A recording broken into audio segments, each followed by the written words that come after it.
vous montrer quelques outils à utiliser pour commencer à créer votre offre et ensuite la vendre. Donc, l'idée ici, c'est d'enregistrer donc votre formation. L'objectif, c'est vraiment de proposer un contenu à forte valeur ajoutée. Donc, je vous le disais, hein, vous pouvez choisir de partir sur des guides ou des contenus écrits. Et sachez qu'à un moment ou à un autre, vous allez devoir level up votre offre et les contenus écrits ne vous permettront pas de gagner suffisamment d'argent par mois pour vivre de votre business, d'accord.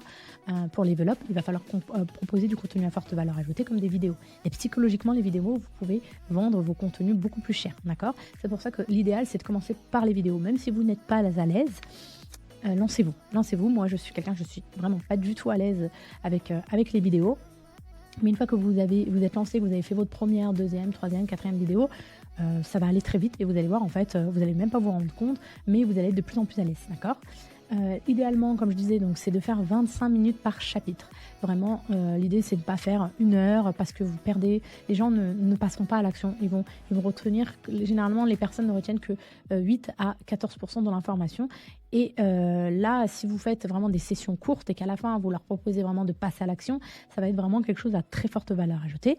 Et du coup, les personnes qui auront la possibilité d'avoir recours à votre offre, ils auront cette impression-là vraiment de passer à l'action et d'avoir avancé, d'accord. Donc comme je disais, idéalement 15 à 20 minutes par cours. Là, comme vous l'avez vu sur cette formation-là, on est sur une moyenne de 15 à 18 minutes, d'accord. Une pièce au calme, aucun bruit, ok. Enchaînez votre enregistrement sur 4 à 6 leçons, Pomodoro, de demi-journée. Ici, l'idée, c'est de se dire, ok, on n'a pas le temps, on va aller vite. On a notre offre, maintenant, on veut passer à l'action. Il faut tout de suite closer, dans le sens où on passe à l'action. Vous avez votre structure, allez-y, prenez une pièce au calme, faites 25 minutes par chapitre et prenez justement de demi-journée et enchaînez les enregistrements, d'accord. Ne vous dispersez pas, dites-vous voilà, aujourd'hui c'est la journée d'enregistrement, je vais faire un maximum d'enregistrements. Par exemple, moi aujourd'hui, voilà, j'ai fait donc l'enregistrement de cette formation en une demi-journée. Bon, là je vais assez vite parce que je suis habituée à enregistrer des formations, mais l'idée c'est vraiment de se dire j'enchaîne tout, d'accord. Enregistrer comme si vous étiez face à un élève, vous parlez amicalement à un ami, d'accord. Donc ça c'est très important pour éviter de vous perdre et d'utiliser des mots assez techniques, d'accord. Et dites-vous bien que votre audience est débutante, d'accord. Même si bien sûr ce sont des experts, il faut partir du principe que vous proposez une solution qui est nouvelle, techniquement nouvelle, et que les personnes ne connaissent pas. Donc vous devez expliquer pas à pas pour les aider, vous les guider petit à petit, d'accord. Autorisez-vous d'être imparfait, même si vous vous trompez, continuez. Voilà, pareil. Voilà, si vous vous rendez compte, à ma main, je me suis trompée, j'ai dit tel ou tel mot, c'est pas grave, continuez, allez-y. Comme moi, depuis que j'ai enregistré cette formation-là, voilà, il y a eu des moments où voilà, j'aurais aimé couper ou tel mot ne convenait pas. Non, ce n'est pas grave. Il faut continuer parce que si c'est comme ça ne sera jamais parfait. Et si vous restez focalisé sur ça, vous n'allez jamais pouvoir enregistrer votre formation. Ça va être vraiment un point de blocage. Allez-y, les gens ne vous tiendront pas de rigueur, d'accord. L'essentiel, c'est que vous puissiez les guider et leur apporter une vraie solution, ok. Ensuite, comme moi, depuis que j'ai enregistré cette formation-là, voilà, il y a eu des moments où voilà, j'aurais aimé couper ou tel mot ne convenait pas.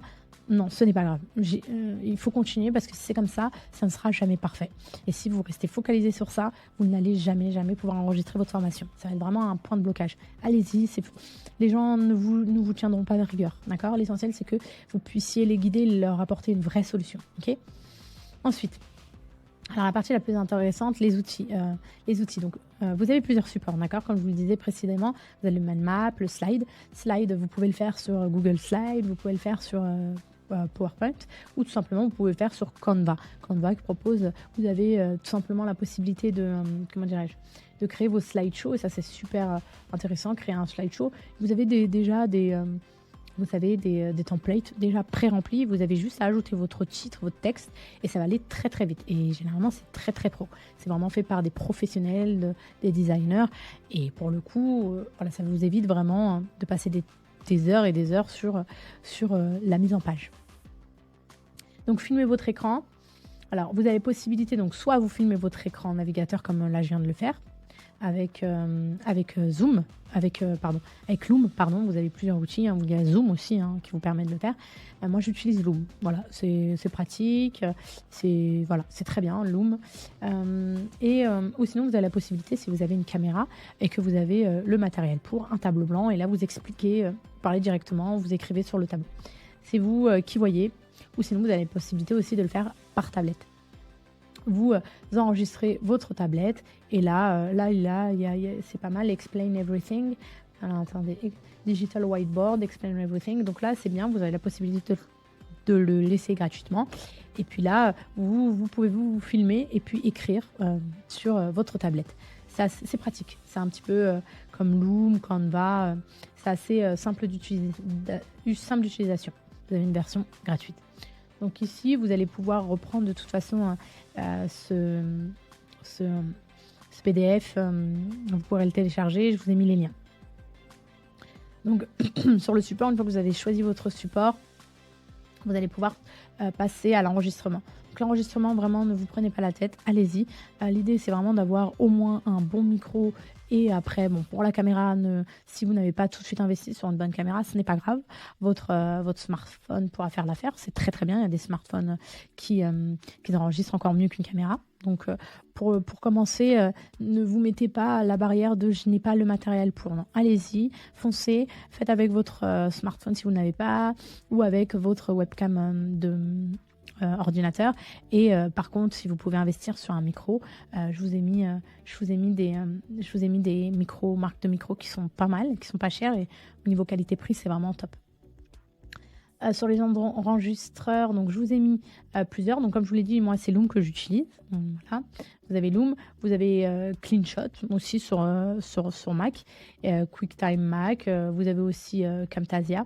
Bon, c'est un petit peu plus technique. Si vous savez l'utiliser, je vous conseille de l'utiliser avec OBS. Si vous savez l'utiliser, allez-y, partez sur Camtasia ou OBS, mais c'est très technique. Si vous n'avez jamais utilisé, n'essayez pas pour commencer. Vraiment, partez sur quelque chose d'assez simple d'utilisation pour être assez productif. D'accord ? Gardez en tête qu'il faut être très productif. D'accord ? On n'a que 25 minutes et il faut aller vite. Vous avez Canva aussi qui est pas mal. Si vous avez choisi de faire votre support sur Slide, vous allez pouvoir créer votre slide sur Canva et vous allez pouvoir aussi vous enregistrer sur Canva. D'accord ? Et puis vous avez CleanShot, pareil pour Mac. À vous de voir en fonction de ce que vous avez. Ce que je conseille, c'est vraiment, si vous êtes débutant, partez sur du Loom ou du Canva. Okay. Si vous êtes plus ou moins technique à avancer, allez-y sur OBS ou Camtasia. Pour ce qui est des micros, pour ce qui est de l'enregistreur, donc soit le webcam de la caméra ou soit votre smartphone. Il vous suffit juste de le brancher. Généralement, vous choisissez la sortie de votre téléphone pour la caméra.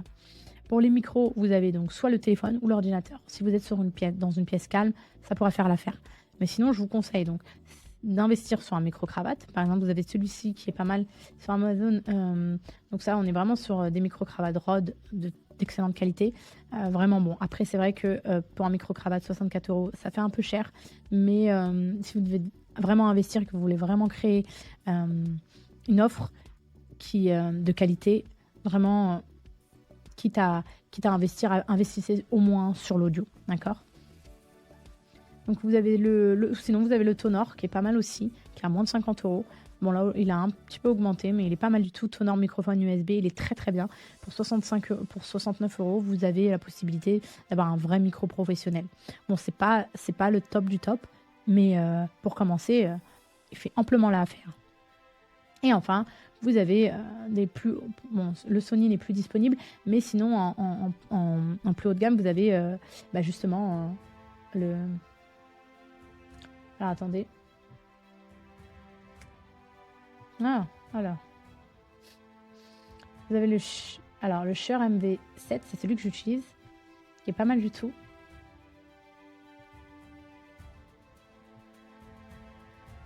Voilà, celui-ci. C'est celui-ci que j'ai. Et si vous voulez vraiment monter en gamme sur les formations, vraiment, si vous pouvez investir dedans, allez-y. Allez-y, parce que quoi qu'il en soit, à un moment ou à un autre, vous allez vous allez très vite vous rendre compte que vous allez level up votre contenu et qu'il vous faudra améliorer la qualité de vos contenus, que ce soit par vidéo ou que ce soit par audio. Donc si vous devez investir, que vous avez la possibilité de le faire, prenez un très bon micro. Voilà pour ce qui est de cette partie-là, l'enregistrement de la formation. Ici, on est vraiment sur les outils qui vous permettront d'enregistrer votre formation. Donc là, on prépare le support de cours. Généralement, je conseille de partir directement sur une vidéo, c'est très bien. Vous choisissez votre enregistreur screen, donc soit Loom, soit Canva, soit OBS, soit Camtasia, ou soit d'autres outils qui sont directement incorporés à votre PC. Ensuite, on part sur des méthodes Pomodoro. On fait maximum 15 à 20 minutes par session. D'accord ? Ensuite, une pause de 5 minutes entre chaque enregistrement. Et voilà. Allez-y chill, vraiment, comme si vous parliez à quelqu'un que vous connaissez, à votre ami. Voilà. Vraiment détente. Et surtout, voilà, c'est pas parfait, ça ne sera jamais parfait. Allez-y, foncez. Ok ?